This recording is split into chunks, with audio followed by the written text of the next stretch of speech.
सिरसा में पहुंची है। एक अच्छा कार्यक्रम हुआ है। मैं यहाँ के जो भी आयोजक हैं, युवा शक्ति है, उनको बहुत बहुत बधाई देता हूँ इस बात की।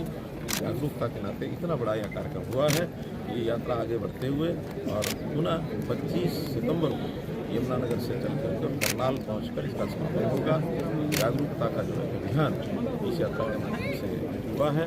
इसमें सहयोग करने वाले हमारी एजुकेशनल इंस्टीट्यूशन या हमारे संत समाज या हमारे प्रशासनिक लोग जिन्होंने भी सहयोग किया, उनका सबका बहुत धन्यवाद। मैंने सार्वजनिक तौर पर कहा है कांग्रेस के लीडर्स को, बल्कि उनका धन्यवाद किया है कि इस योजना का अगर विरोध करते रहेंगे तो हमें उसका नुकसान ही लाभ हो रहा है, क्योंकि जो जनता इससे लाभान्वित हो रही है, निश्चित रूप से उनको संदेश जा रहा है कि इस अच्छी चीज़ का विरोध करने वाले अगर कांग्रेस से विरोध करेंगे तो इसका विरोध जनहित नहीं चाहते हैं। तो कांग्रेस में करती रहे, चुनाव तक करती रहे, बीच में इस अभियान को रोके नहीं, ये मेरी उनको एडवाइस है।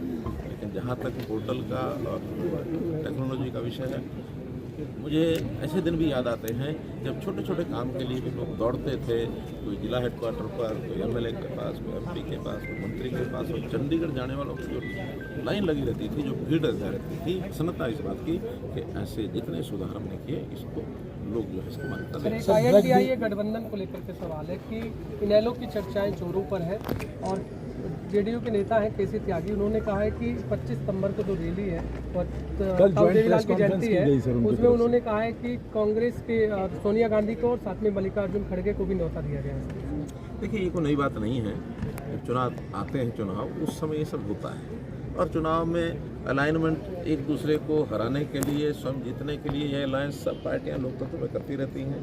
पहले ये यूपीए थी, यूपीए का नाम बदल करके आईएनडीआईए कर दिया। कोई अंतर पड़ता नहीं है। इस नाम के लालच में कोई ये समझे कि उनको लोगों ने कोई भारत या इंडिया मान करके आगे बढ़ गए हैं। एक समय वो था जब टीके बरुआ ने कहा था कि India is Indira, Indira is India. हम इंडिया नाम रख लेंगे तो हमारा बेड़ा पार हो जाएगा। बेड़ा पार होगा जनता के साथ मिलने जुलने से, जनता के साथ संपर्क, जनता की सेवा। और वो मैं समझता हूँ भारतीय जनता पार्टी, हमारे नेता नरेंद्र मोदी जी जो अपने आप को प्रधान सेवक कहते हैं, सेवा के काम में कोई सानी नहीं है। सेवा के काम लगातार चलते रहेंगे। आज भी मोदी जी के जन्मदिन के अवसर पर, यानी मैं संख्या का अनुमान नहीं बता सकता कि कितने लोग इन कार्यक्रमों में आज भागीदार हो रहे हैं। लाखों करोड़ों की संख्या में आज लोग भागीदार होकर के और उनके जन्मदिन की एक प्रकार से शुभकामना कर रहे हैं, उनकी बधाई दे रहे हैं, उनके लंबी आयु होने की कामना कर रहे हैं। दूर ये बात ज्ञात है कि हमने सबने उसका समर्थन किया है। मैंने सब आगे बढ़ करके बाइट दी थी और ये विषय चलता तो बहुत पहले से है, लेकिन अंदर अंदर चर्चा में था। मोदी जी ने इस विषय को मुखर होकर के आगे बढ़ाया है और मैं समझता हूँ ये अगर होता है तो इससे बहुत बड़ा लाभ होगा। जनता का भी लाभ होगा, एक्सचेकर का लाभ होगा, प्रशासन में थोड़ा चुस्ती आएगी।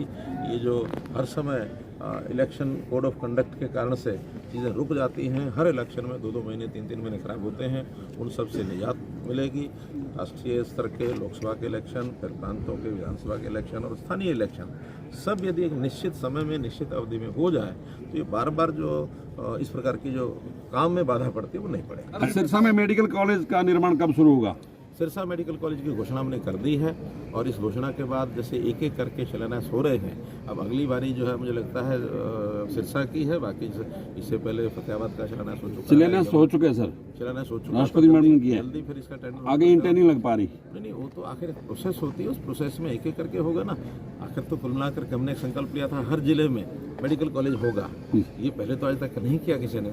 अब आप 3 महीने में बेचैन होने की आवश्यकता नहीं है, बहुत जल्दी। सर, नशा मुक्ति के लिए पहले आपने मैराथन किया सिरसा में, अब साइक्लोथॉन कर रहे हैं, कितना कारगर लग रहा है आपको? बहुत ज़्यादा, क्योंकि एक जागरूकता का एक अभियान है और जागरूकता के अभियान इन्हीं चीज़ों से आते हैं। बाकी काम अपनी जगह पर चल रहे हैं, चाहे वो डी एडिक्शन सेंटर्स हैं, चाहे वो रिहेबिलिटेशन का काम है या तस्करों को पकड़ने का काम है। हमने 90 प्रॉपर्टीज ऐसे तस्कर थे जिनकी तोड़ी है।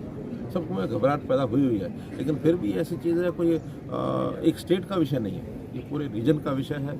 इसमें पंजाब भी है, जम्मू कश्मीर भी है, इसमें हिमाचल भी है, इसमें और विदेश के लोग भी एंटेंगल्ड हैं।